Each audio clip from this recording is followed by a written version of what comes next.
Coach Tierney, could you please give us your thoughts on today's 19-18 lacrosse game between you and St. John's? Tough day today. We knew that they were going to be angry and focused after 340 days ago, where we had beaten them 19-9, and we need to own that today. There was mistakes made by everybody, and we have to clean some stuff up. I think we thought that we were going to be able to turn the corner, and at times we just couldn't get a stop. We started out a little shaky, like we had expected, after being off for so long. But COVID is worldwide, so everybody has to deal with it. So no excuse there. We will now open the floor to questions.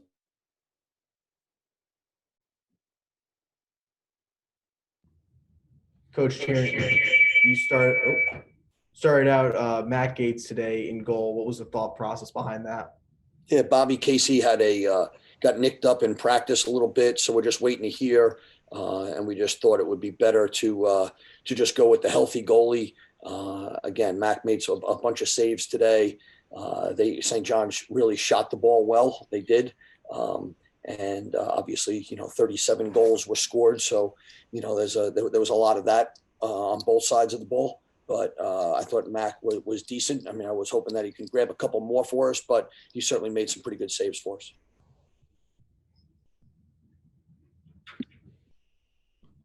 Hi, Coach. Next up with WRHU. Today, Ryan Tierney moved up a bit more on the Hofstra leaderboard, moving up now to second place all time for career goals. What do you mean to his performance that he really is moving up fast on the leaderboard? Yeah, to be honest with you, I don't know what he had today. I haven't gotten final stats. I'll get them in a little bit. Ryan's not happy. I'm not happy. Ryan would be much happier if he had no goals and no leader stuff.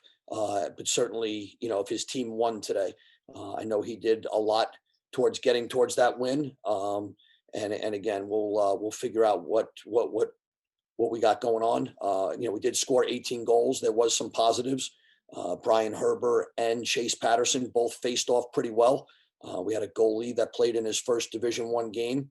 We have to tighten some things up defensively, and we got to do a better job clearing the ball. And if we can do that, then we'll be a better team in the weeks to come. Coach, you talked about Chase Patterson there. How important was he in getting the face-off wins to spark your comeback? Yeah, I mean, I thought Chase was he becomes the igniter. And Brian Herber faced off well, too. I mean, there was just a time where, Brian Herber is our guy. Yeah, there's no getting around it. He's taken a lot of face-offs for Hofstra University. I want to make that clear. We thought that we, had to change some things up. Brian came off the field and, was disgruntled about a call. And we just wanted to settle him down. And in the interim of settling him down, Chase Patterson started to win. So we went with the hot hand, and Chase had their number, and he did a good job of getting the ball to our attack and getting us the possessions we needed to get to that point of at least tying it up, going up by one, things like that late in the game.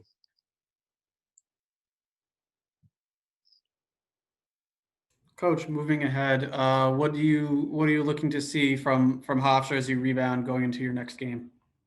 Yeah, we're going to play Sacred Heart. We haven't played them in, maybe a decade or so. So we got to learn about them. I believe Stony Brook played them today. I haven't gotten any of that stats yet. We got some work to do tonight where we'll watch this film and dissect it. And then we'll start to learn. We have to really fix us right now. And then we'll learn about Sacred Heart, probably Tuesday, Wednesday, Thursday, Friday. So we can head up to Sacred Heart and, get on the road and experience that. So they're a very talented team. They do some stuff that we're going to have to practice against that they do differently against some other teams. But right now, I think we got to worry about Hofstra. We have to get better, right? There's no worrying about Sacred Heart and then neglecting us. We have to get better as a team. A number of new players suited up for Hofstra for the first time. Alex Kincannon had 3 goals. Justin Linsky with a good performance. Logan Denenza in the back end. what did you see from your and your incoming transfers Yeah. today? Yeah, I think Alex played well. He's been, he's been around the block a little bit. Justin, he had some really good plays. He had some good feeds early, and then he picked up a couple of goals, I guess, at the end. All good there. Logan, we started out with a shaky start where he turned the ball over in the clearing game, and then he kind of settled in, right? And then he started to do some good things. And again, I got to watch the film. Certainly down the defensive end, what was it, right? We're going to dissect that part of it, and we got to figure out, well, why did they get 19 really good looks at the goal, and then how many saves did Mac have? How many times did they miss the goal? How many times they hit their pipe? So it's not just the goals that we got to look at. We got to look at the opportunities in as a whole, and start to tighten some things up. But certainly glad to have those guys aboard.